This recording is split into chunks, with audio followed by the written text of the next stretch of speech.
Alright, magandang araw po sa inyong lahat. Batang Maynila to, it's. Eto mga kababayan alam nyo, ang isa sa pinaka-busy na ahensya ng gobyerno ngayon ay etong MTRCB. Kasi ang dami kasing pasaway ngayon halos lahat po ata ng noontime show hindi nakatakas.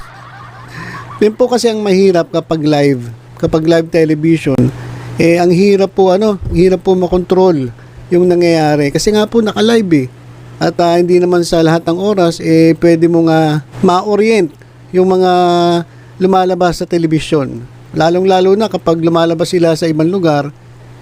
Syempre minsan yung sinasabi ng mga tao, sinasabi ng mga host, sinasabi ng mga tao sa paligid, minsan nakakalimutan nila na nasa live pala sila.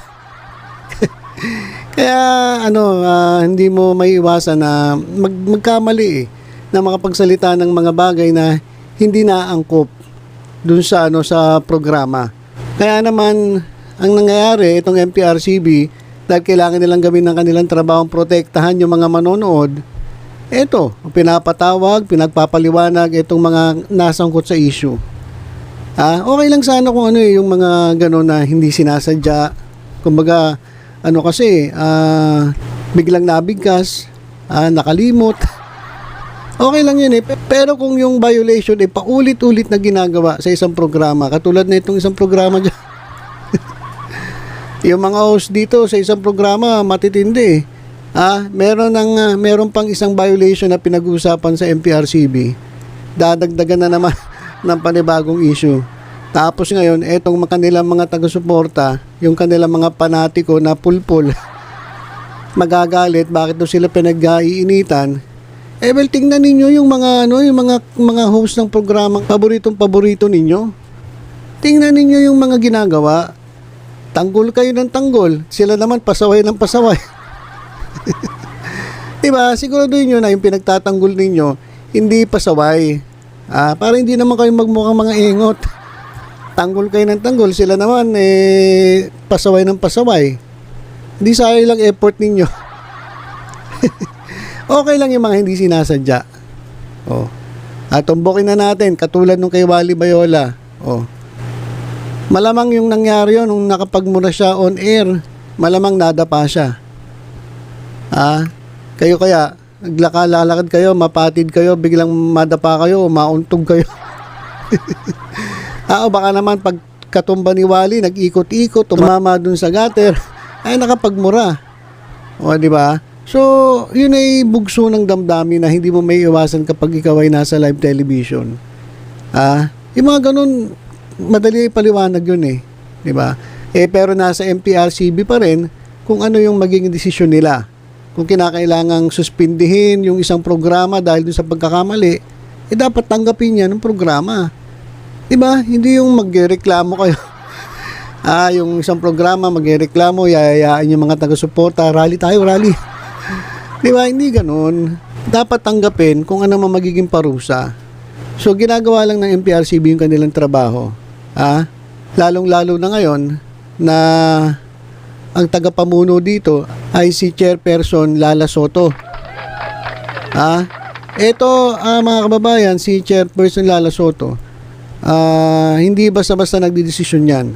Kahit nga daw obvious na talagang pinapadaan nila ng maayos sa proseso, pinag-uusapan at nakikinig siya dun sa mga kasamahan niya dyan sa board. Hindi katulad ng iba na porke siya pinakamataas gagamitin yung posisyon niya para mabilis magdesisyon. Hindi ganun. Kung tutusin pwede, pero hindi ginagawa ni Madam Lala Soto yan. Gusto niya maging fair, maging patas sa lahat. Kung merong violation, tanggapin. Kasi maraming mga panatiko dyan Hindi marunong umintindi, mga obob kasi. So, mga kababayan, yung sa It's Showtime, marami na silang violations. Lampas 10 yung pinag-uusapan dyan. At ayan po ay masusi pinag-aaralan. At baka within this week or next week, lumabas ang desisyon ng MPRCB kung ano ang dapat gawin bilang parusa sa mga violations na na-commit ng It's Showtime. At kay Wally, ganun din. Abangan din natin kung ano magiging desisyon ng MPRCB sa EAT. At kung ano magiging desisyon ng EAT dito kay Wally Bayola. Kasi ang MPRCB hindi yan directly nagbibigay ng parusa dun sa mga host. Hindi. Sa programa sila. Ngayon yung mga host ng mga programa, bahala na yung mga producers o kung sino man ang dapat magbigay ng parusa dun sa na-involve dun sa issue. So na-issue itong It's Showtime na napakaraming issue. Tapos itong EAT, si Wally Bayola. At ito naman ngayon MPRCB. Ito meron kayong titingnan. Meron kayong dapat tingnan dito sa sa Tape Bulaga. Sa Tape Bulaga kasi kahapon merong isang winner na na nagmura. Nagmura yung winner. Nagmura yung winner habang binibigyan ng pera. Ito yung isang portion sa G sa Gedli. Ang nangyari doon, namimigay ng pera si Yorme Isko Moreno sa katong si Buboy Villar. Si Dugyot na Sedi. Buwis buhay to, alam nyo ba, umaakyat to doon sa bintana. Para lang talaga para lang sa views. So ito si Sedi namimigay ng pera doon sa isang winner diyan sa G sa Gedli. At habang binibigyan ng pera, nakapagsalita yung yung winner, sabi, ang dami kong pera na ito. So ganun yung sinabi nung babae. At buti na lang yung mic ni nahawak ni Buboy Villar nakatalikod dun sa babae at malayo. Kasi kung nagkataon rinig na rinig sana yung pagmumura ng babae. Pero kung titingnan mo maigi at pakikinggan mo yung audio, maririnig mo medyo mahina nga lang, pero kitang-kita live on television sa ere dyan po sa GMA7 na nagmura itong winner sa G sa Gedli. At matindi pa na ito, parang natuwa pa sila. Tuwa-tuwa pa sila dun sa sinabi ng babae. At ito, panoorin nyo na lang. Para baka sabihin nyo, nagmagawa ako ng kwento. So ito mga kababayan 7,000.